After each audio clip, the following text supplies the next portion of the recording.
শ্রীলঙ্কার বিপক্ষে ওয়ানডে ম্যাচে চরম নাটকীয়তা, মাঠে ঢুকে পড়ল সাপ। দর্শক, বিস্তারিত থাকছে ভিডিওর প্রতিবেদনে।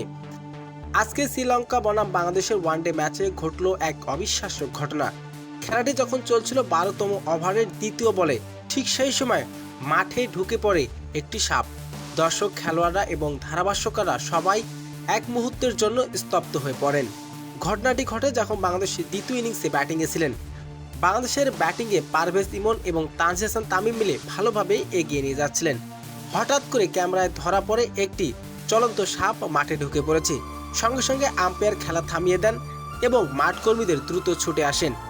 সুরক্ষার জন্য কয়েক মিনিট খেলা বন্ধ রাখা হয়। মাঠ কর্মীরা দ্রুত সাপটিকে নিরাপদে সরিয়ে নেন। তবে পুরো বিষয়টি ন্যাশনাল মিডিয়ায় রীতিমতো ভাইরাল হয়ে যায়। অনেকেই এমন নাটকীয়তা মুহূর্ত দেখে রীতিমতো হতবাক। এই ঘটনা আবারও প্রমাণ করে দেয়, ক্রিকেট মাঠে শুধু ব্যাট বলের লড়াই নয়, ঘটে যায় এমন অবিশ্বাস্য ঘটনা।